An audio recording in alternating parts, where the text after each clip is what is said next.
aujourd'hui, on est lundi 29 avril et derrière moi se déroule sur le terrain de basket de la maison de quartier une animation qu'on a appelée chorégraphie dans la rue avec un danseur qui est champion en Afrique d'imitation de Michael Jackson.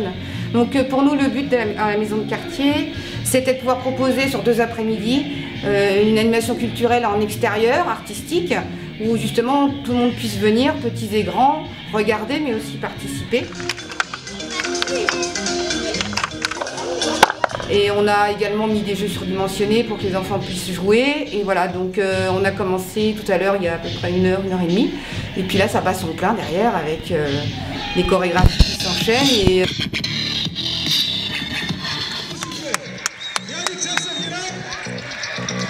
La première fois qu'il était à la pétrie, petit peu pour les sifflets.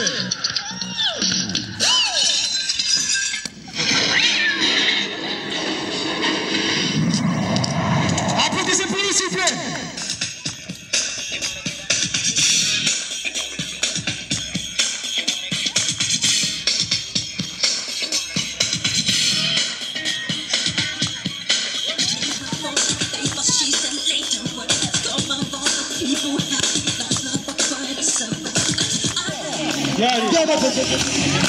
Voilà, donc ces animations, on les fait exprès en extérieur parce que les habitants n'osent pas toujours franchir les portes.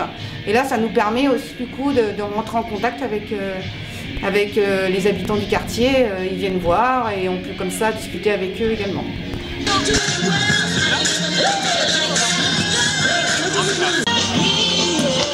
Donc les ateliers, donc on a donc la danse, ça vous l'avez vu, mais on a également donc les jeux et puis on a mis un petit espace pour les petits avec coloriage, etc.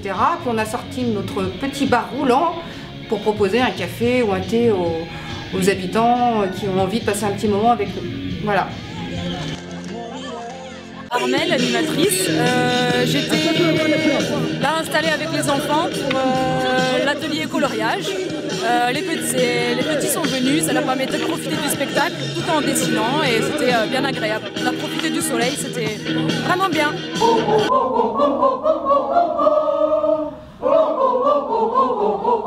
D'autres activités à la maison de quartier et justement le contraste. Dans la salle polyvalente, il y a un groupe, une chorale de plus de 40 chanteurs qui viennent tous les lundis, même pendant les vacances scolaires. Avec c'est Catherine Bézot qui est la chef de chœur qui bénévolement les entraîne. Et donc voilà, on va y aller juste pour que vous ayez un petit aperçu. Et ça fait partie justement des différents types d'art qu'on aime montrer et faire pratiquer à la bouletterie.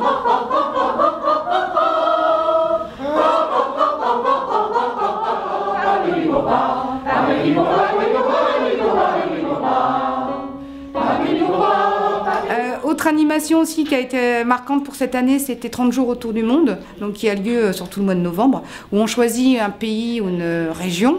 Donc nous avions choisi l'Égypte et à la fois on a proposé des animations conviviales autour de l'Égypte, des expositions, des repas concerts, un repas spectacle et également un ciné-conférence sur les printemps arabes. Et donc ça c'est le problème de fond. Est-ce que cette révolution va aller jusqu'au bout? C'est-à-dire, est-ce qu'il va y avoir à manger pour tout le monde? Est-ce que tous ces gens qui disent les enfants ils n'ont pas de travail? Et effectivement, le monde arabe c'est trop simple. Alors, nous revenons d'une belle soirée avec Michel Colomb. Ce fut une soirée riche d'éclaircissements sur les printemps arabes, riche aussi sur la géopolitique mondiale, sur l'américanisation du monde, sur la mondialisation, sur le rôle des puissances du Sud. Très étonnée en fait qu'à Saint-Nazaire on puisse avoir des documentaires et des invités de cette qualité-là en fait, et de cet engagement aussi militant.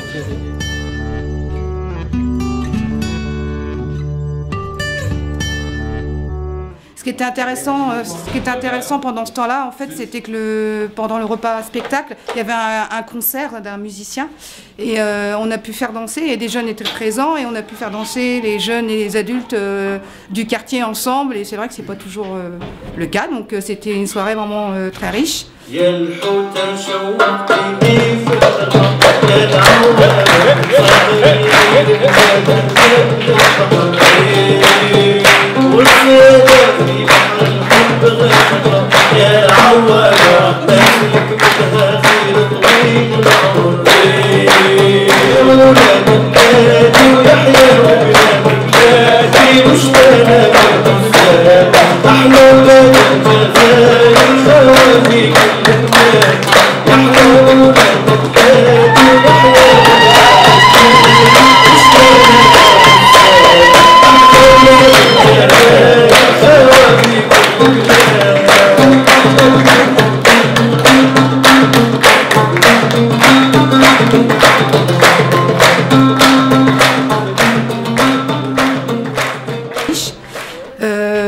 Ensuite, il y a eu la fête de quartier, mais ça c'était en juin 2012. Et puis également, ce qu'on a pu faire aussi, c'était pendant la semaine des femmes. Et là, notre thématique, c'était sur les relations garçon-fille, et notamment les clichés qu'on pouvait avoir les uns et les autres, hein, les stéréotypes sur un garçon, ça doit se comporter comme ci, ça doit faire tel sport, une fille, etc. Et là, en fait, on a fait réaliser un petit film où les jeunes filles, les jeunes garçons ont pu s'exprimer sur ce sujet.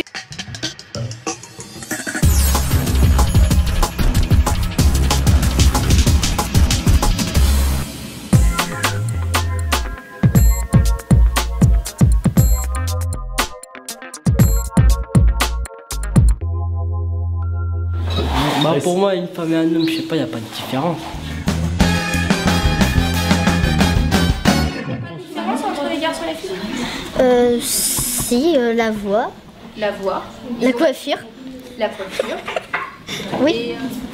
Après, la culture, par contre. Oui. La culture. Bah, par exemple, la culture, le plus souvent, les garçons mettent plus de temps à comprendre que les filles.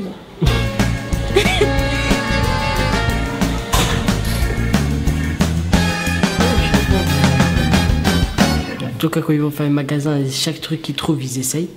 D'accord, déjà. Ils mettent plus de temps que les hommes, en tout cas. Les jeux non violents et les garçons, ils aiment bien l'action. Pas trop, mais voilà quoi. Les jeux de guerre. Niveau sport, les filles, c'est la danse classique et les hommes, c'est plus la course.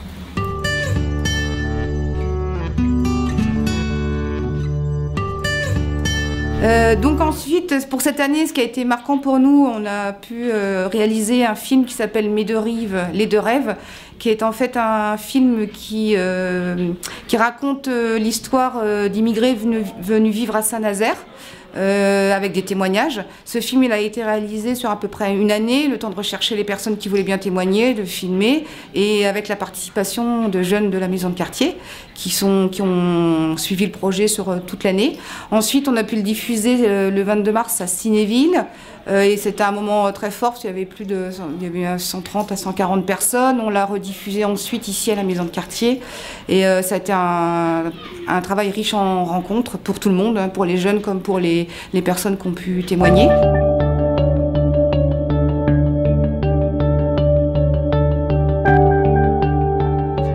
Je me suis présenté devant la gare de Saint-Nazaire.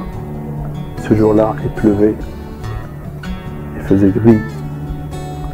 Ça m'a pincé sur le cœur, ça m'a pincé dans le cœur.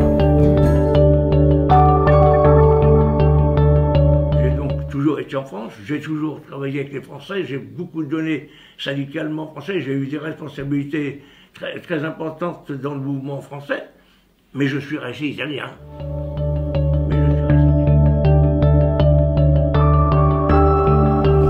Je m'appelle Céline, je suis très contente d'avoir vu le film ce soir et j'attends avec impatience la deuxième partie avec les femmes. Voilà. Merci beaucoup pour la soirée, ça m'a beaucoup plu. Le film, c'est vrai que c'est un éventail de tous les immigrés, de tout niveau social, génération. C'est vrai que le fait qu'il n'y avait pas de témoignage de femmes, moi je comprends. Les femmes, on est très pudiques. Et souvent, ce que j'ai dit à mon collègue, derrière chaque un homme grand, une femme. Et moi, en général, nous, on subit l'immigration. On ne choisit pas. On est victime d'immigration. Bon, on subit, mais on l'assume. Et puis alors, je crois que nous sommes dans une ville qui a été reconstruite au moins 2 fois Et je dirais qu'il y a eu un besoin de main-d'œuvre pour cette reconstruction. Bon, Philippe de Saint-Nazaire. Moi j'ai trouvé ça très intéressant au niveau des témoignages, le panel de gens, à la fois les origines, à la fois les générations. Je trouve que ça donne une bonne image aussi du creuset d'intégration qui est le monde ouvrier aussi sur Saint-Nazaire par rapport au bassin d'emploi, par rapport aux histoires de vie des gens. Donc j'ai trouvé ça intéressant, j'ai trouvé que le débat était riche aussi. Et puis j'espère que l'idée de faire un deuxième volet avec les femmes, parce que ça manquait dans le premier, vous la retiendrez, puis que vous ferez un truc aussi chouette avec la parole féminine, ça serait vraiment bien.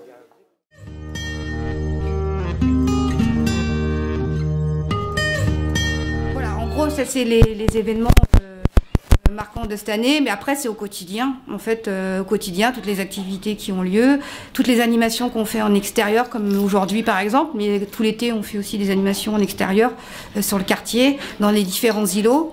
Et puis après, je crois que c'est tout.